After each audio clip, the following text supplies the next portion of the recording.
Hello বন্ধুরা, অনিন্দিতাস কলাজে তোমাদেরকে welcome জানাই।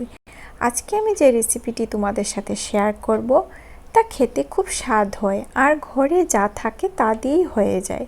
রান্নাটা খুবই সাধারণ কিন্তু খেতে অন্যরকম হয়। আমাদের তো খেতে খুব ভালো লাগে, তাই ভাবলাম তোমাদের সাথে রেসিপিটি শেয়ার করি। খুবই সাধারণ। আমি বানাবো আজ ডিমের পনির। আগে দেখে নিই ডিম পনির বানাতে কি কি জিনিস লাগে। এখানে আমি ডিমের পনির বানানোর জন্য একটা প্লেটে নিয়েছি পেঁয়াজ একটা বড় সাইজের, 10 কোয়া রসুন, হাফ ইঞ্চি সাইজের আদা, দুটো দারচিনি আর 4টে এলাচ, সাথে তেজপাতা দুটো আছে। এখানে ভিডিওতে এইটা দেখা যাচ্ছে না। ডিম নিয়েছি 6টা। এখন আমি একটা বাটি নিয়ে এক এক করে ডিমগুলো ফাটিয়ে নেব।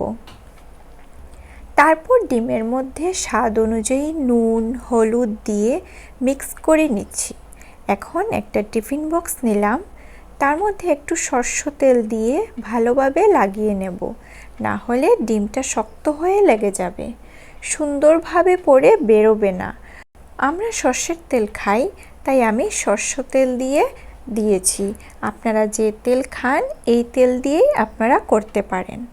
ভালোভাবে টিফিন বক্সের ভেতরে তেল লাগিয়ে ডিমগুলো দিয়ে দিলাম। এখন টিফিন বক্সের মুখটা শক্ত করে ঢাকছি, টাইট করে লাগিয়ে দিলাম। এখন একটা কড়াইয়ে জল দিয়ে গ্যাসে বসিয়ে দিলাম।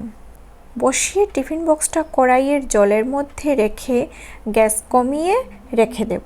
এই দেখো কিছু সময় পর জলটা গরম হয়ে গেছে। আমার টিফিন বক্সের উপরটা দেখো একটু উঠানো, তাই আমি উপরে ভারী কিছু দিতে পারিনি।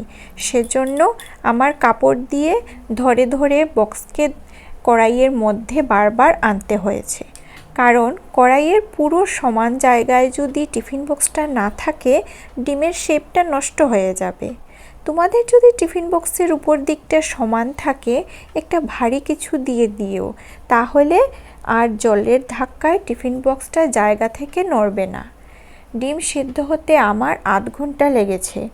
এখন আমি গ্যাস অফ করে কড়াই থেকে টিফিন বক্সটা নামিয়ে ঠান্ডা হওয়ার জন্য রেখে দেব। টিফিন বক্সটা ঠান্ডা হয়ে গেলে তারপর খুলব। টিফিন বক্সটা ঠান্ডা হয়ে গেছে। এখন আমি টিফিন বক্সটা খুলছি। খুলে একটা প্লেটের মধ্যে উল্টে সিদ্ধ হওয়া ডিমটা বের করলাম। খুব আস্তে আস্তে বের করব। এই দেখো এখানে পুরো মনে হচ্ছে ডিমের কেক। যেহেতু আমি পনির বানাবো তাই আমি এখন ছুরি দিয়ে পনিরের আকারে কেটে নেব। আমার মেয়ে বড় সাইজের ভালোবাসে, তাই আমি বড় করে কাটছি। তোমরা তোমাদের ইচ্ছে অনুযায়ী কেটে নেবে। এখন তরকারি করব, তার জন্য গ্যাসে আবার কড়াই বসালাম। তেল দিলাম। তেল গরম হওয়ার পর তার মধ্যে দুটো তেজপাতা, দারচিনি, ফাটিয়ে রাখা এলাচ দিয়ে তার মধ্যে পেঁয়াজও দিয়ে দিলাম। এখন গ্যাসের ফ্লেমটা কমিয়ে পেঁয়াজটা কিছু সময় ভাজবো।